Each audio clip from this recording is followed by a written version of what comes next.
ते माई आंदी है हुण तेनूं दंदल पई है।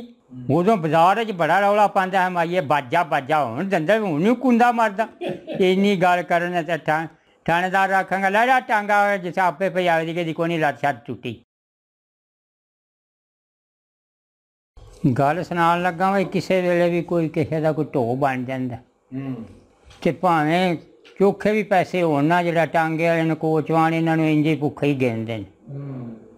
कोई घोड़े ने दाना खा लिया शाम को, कोई बालां खा लिया तो सवेरे फिर कोचवान का कोचवान इन्ने युग ही होंगे ने।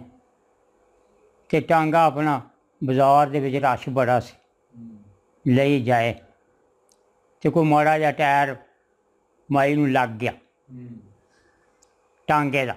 अच्छा उस वेले आखांगी मेरी तो लत्त टुट गई है। अच्छा टांगे ते बह गई ओहदे ते आखांगी मैं तेरे ते पर्चा देना है। तो वो थाने वाले पासे नूं टांगा टोर लिया तो टांगे वाले का एक रंग आवे तो एक जावे। आखे अज उत्थे भी कोई देना पैना तो दिहाड़ी लै जानी सवारियां जो चुकनियां ही नहीं तो लैना की। अज घोड़ा भी भुखा तो बाल भी भुखे।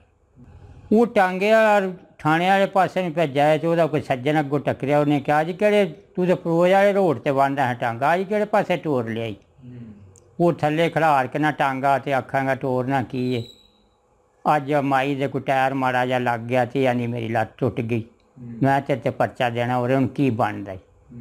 वो आखांगा बई मैं तेनों एक गल दसना टुल लग गया तो बच जाएगा।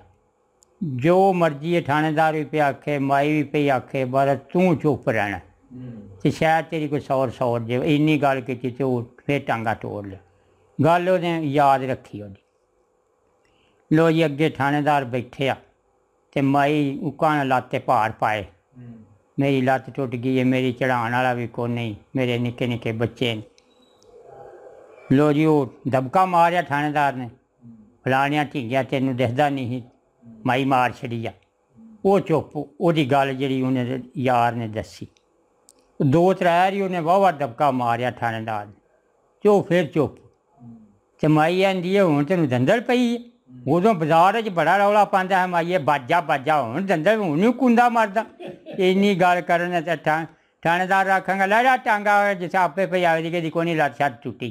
वो तो भाई मारिया छांटा चलदा यारी माई उत्थे ही रह गई। उन्होंने गुर जड़ा उन्हें दसिया वो कम आ गया उन्हें अपना दिहाड़ी ला ली दिहाड़ी लाई चार पैसे उन्होंने भी घोड़े भी दाना दूना पाया बालों दे के तो वह शाम को शुक्रिया अदा करन गया। आंदा भाई तेरी गल मेरे कम आ गया आंदा तेन दसी तां ही भाई तू 2 मिनट चुप कर दी तो तेरी सौर जानी। मैनू कोई देना नहीं आया उन्हें मैनू थानेदार ने 2-3 दबके मारे तो उन्हें आख्या वो माई आप ही कूप जाती है हूँ नहीं कुंदा मरदा बाजार रौली पाई बाजा बाजा।